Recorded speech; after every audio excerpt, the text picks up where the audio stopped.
Hey everyone, welcome to another Coffee with Coleman.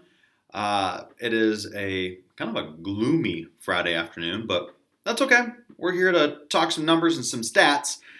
First of all, had a really awesome weekend and weather much better than this in sunny Anaheim, California last week, meeting with some of the best minds Keller Williams Real Estate has to offer. A lot of good takeaways, stuff I learned how to be a better business owner, how to make clients win more often, and how to improve your overall experience, which is entirely the goal. So took a lot out of that and can't wait to start implementing that with the team.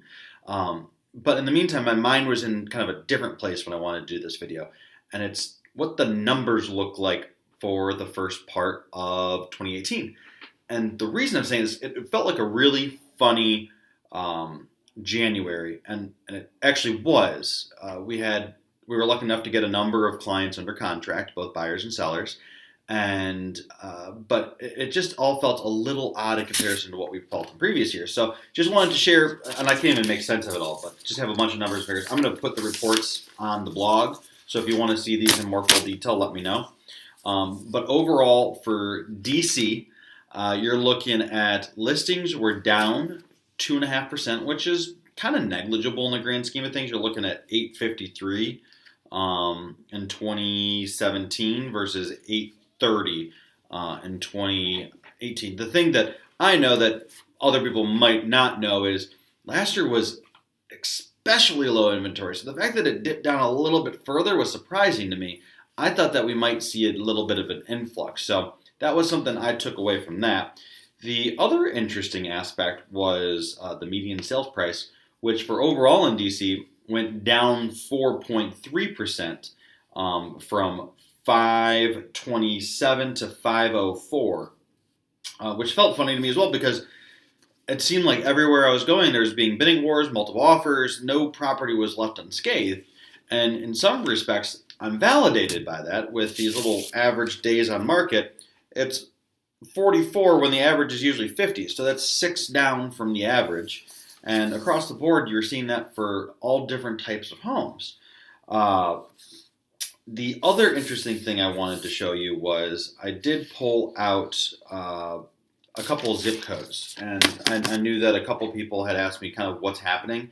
And so those people are on the Hill, so I looked at the Hill numbers and I thought I'd share those with you.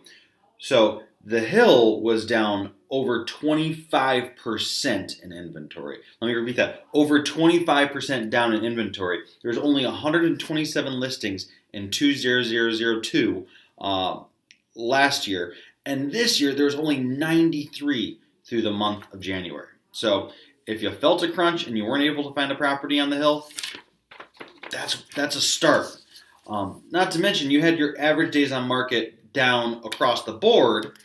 Well, here, the average days on market is typically about 37, and this January was 27, so down a whole 10 days. So it's just some interesting things. And again, I'll list these reports below, but there was a lot of questions about how mortgage rates would, going up, impact the overall market. And what we're seeing is there has been some impact, but we're going to need a bigger data set to understand this fully, because if inventory continues to not be there and demand is still high, it's going to have not much of an impact at all. What it's really going to impact is what people are able to afford. So somebody that was hoping to purchase a slightly bigger home might be compromising and going to something a little bit smaller. So those are some of my thoughts. I'm interested to hear what yours are. If you have a specific market, a zip code, an area that you want to know about, I'm happy to pull the numbers for you. We can talk them through, see what they look like for you, and see if we can't help better understand them together. So we'll try to do this monthly so we can go through the year. In the next few months, you'll see a surge of inventory, and I think that this first quarter, so January through March, you're going to really start to understand what this year is going to look like in terms of real estate in the Washington, D.C. area. So thanks so much, everyone, and I look forward to hearing from you soon.